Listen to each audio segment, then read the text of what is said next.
Eu vos exalto, ó Senhor, porque vós me livrastes. Salmo 29.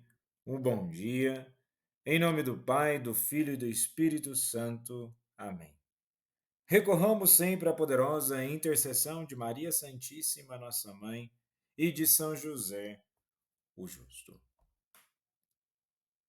E o salmo de hoje é indicativo e que possamos pensar no contexto do salmista. Imaginemos que seja o rei Davi, no contexto de inimigos que circundavam o reino de Israel, ou seja, era preciso que ele defendesse o reino, o povo, e Deus de muitas vezes o livrou. Agora imaginemos na nossa dimensão espiritual. Deus nos livra do pecado, ele nos salva. E também devemos imaginar quantas vezes nós rezamos o Pai Nosso pedindo para que Deus não nos deixe cair em tentação.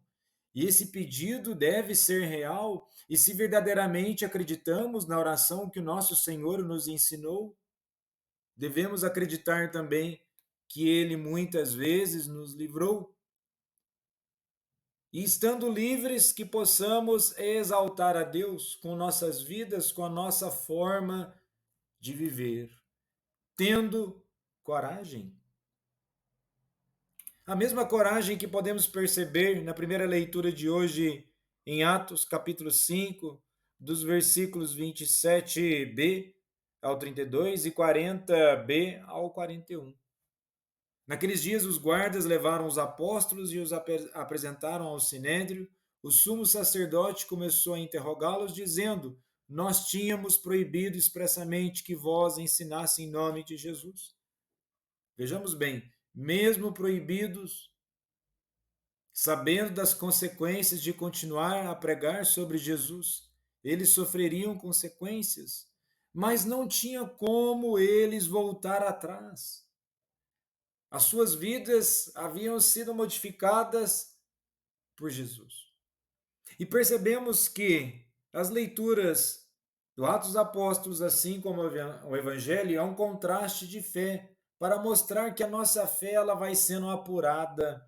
Nós vamos tendo contato cada vez mais com o mistério da redenção e vamos por nós, na graça de Deus, entendendo melhor a dinâmica salvífica.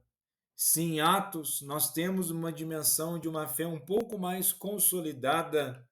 Não vemos tal fé muito consolidada ainda no Evangelho de hoje, em João, capítulo 21, dos versículos 1 ao 19. E devemos entender que aqui eles não reconhecem Jesus. E podemos pensar, realmente, não conhecer Jesus a olho nu, fisicamente eles estavam tendo dificuldade em entender o que acontecia na ressurreição, ou que possamos entender numa perspectiva teológica também. Era preciso que a mente humana, pouco a pouco, fosse entendendo quem era o ressuscitado. Vejamos que na segunda leitura de hoje do livro do Apocalipse, capítulo 5, dos versículos 11 ao 14, já temos uma dimensão mais clara do que seria a presença de Jesus. Está assim: Eu, João, vi e ouvi a voz de numerosos anjos que estavam em volta do trono e dos seres vivos e dos anciãos. Eram milhares de milhares, milhões de milhões e proclamavam em alta voz: O Cordeiro imolado é digno de receber o poder, a riqueza, a sabedoria e a força. Aqui nós temos um trecho clássico de adoração centrada em Cristo. E essa visão que nos mostra Cristo, o Cordeiro imolado, está no centro da liturgia celeste.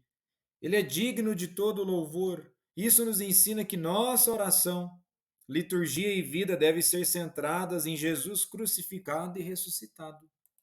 Mas vejamos que tal entendimento, ele vai sendo construído e vivenciado e comungado ao longo dos séculos. Não surge do nada. É uma experiência em comunidade para entender melhor quem de fato Jesus é.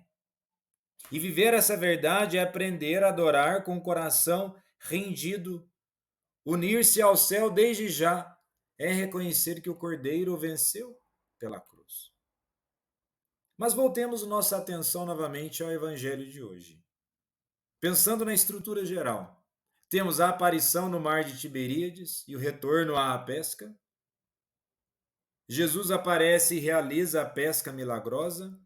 Temos a refeição com o ressuscitado e o diálogo com Pedro na tríplice pergunta e missão. Pedro parece voltar à antiga profissão: vou pescar. Possível sinal de frustração ou necessidade de ação. E os outros seguem-no.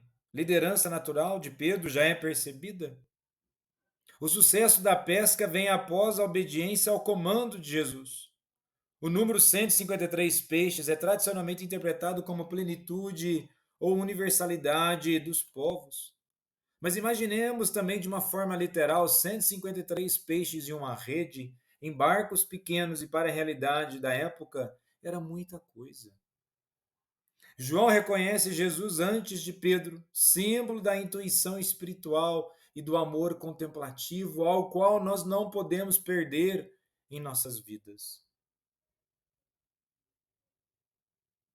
E depois, o ressuscitado, com a refeição preparada, as brasas acesas. Aqui a brasa é o ambiente da reconciliação. O ressuscitado prepara o reencontro no mesmo cenário simbólico. Tudo remete às questões do dia a dia, às questões simbólicas que fazem o ser humano perceber o que de fato aquilo é. O símbolo une a realidade perceptível de sentidos para a realidade material. E a partir da realidade material, reencontrar o divino. Na pesca, na brasa, no pão, o ressuscitado continua a se manifestar no cotidiano. A fé cristã é vivida na realidade concreta.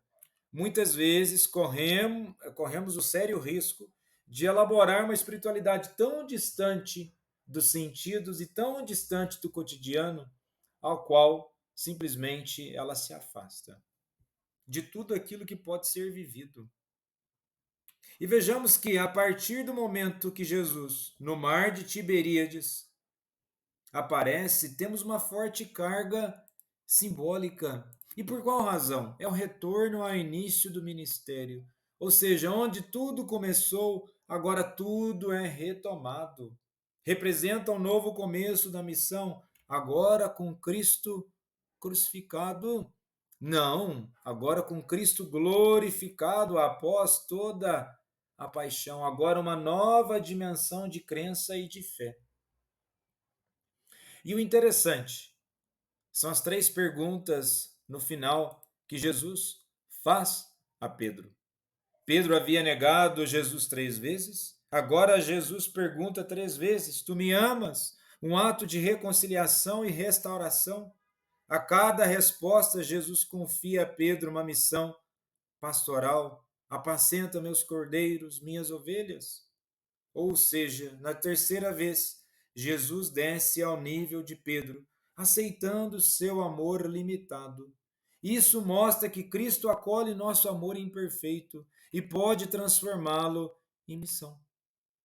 O nosso amor, muitas vezes, queremos que seja perfeito, nós temos a nossa pequenez e nossas falhas, mas que possamos verdadeiramente nos colocarmos numa proposta de abertura e reabertura à nossa fé, conseguindo vencer os limites do dia a dia e verdadeiramente continuarmos na experiência mística com o ressuscitado, abrindo os nossos sentidos e nosso coração para uma vida nova. Jesus, manso e humilde de coração, fazei o nosso coração semelhante ao vosso.